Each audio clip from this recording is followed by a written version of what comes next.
പനീർ കൊലാപ്പൂരിയാ ചെയ്യുന്നത്. അതിന് വേണ്ടിയ സാധനങ്ങൾ എന്നാന്ന് വെച്ചാൽ നമുക്ക് സാദാ ജീരകം, മല്ലി, ഏലക്ക, ഗ്രാമ്പു, പട്ട, കുരുമുളക്, പിന്നെ വേണ്ടിയത് കശകശ, കുറച്ച് എള്ളാണ്, ഇത് വെളുത്ത എള്ളാണ്, പിന്നെ വറ്റൽ മുളക് ഒരു 2 എണ്ണം, പിന്നെ ഉള്ളത് ഒരു ഇച്ചിരി തേങ്ങ, പിന്നെ ഒരു തക്കാളി, കുറച്ച് അണ്ടിപ്പരിപ്പ്, കാശ്മീരി മുളക് പൊടിയാണ്, ഒരു പട്ടയുടെ ഇല, സവാള കുഞ്ഞു കുഞ്ഞായിട്ട് അരിഞ്ഞേക്കുക, പിന്നെ വേണ്ടിയത് കുറച്ച് ഇഞ്ചിയും വെളുത്തുള്ളിയുടെയും പേസ്റ്റ് ആണ്, കുറച്ച് മഞ്ഞപ്പൊടി, കുറച്ച് പച്ചമുളക്, ഇടാനുള്ള പനീർ, മല്ലിയിലയും കസൂരി മേത്തിയും മസ്റ്റാർഡ്, 1/2 മുറി നാരങ്ങയുടെ നീര്, ഗരം മസാല, കുറച്ച് ഫ്രഷ് ക്രീം.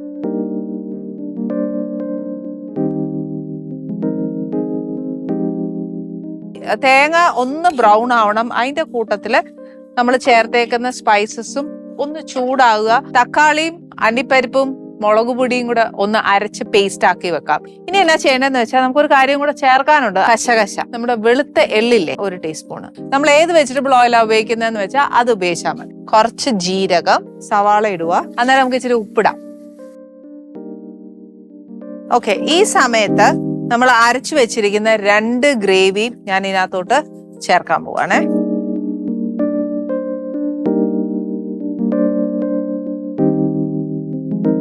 പനീറും അതിന്റെ കൂട്ടത്തിലുള്ള വെജിറ്റബിൾസും.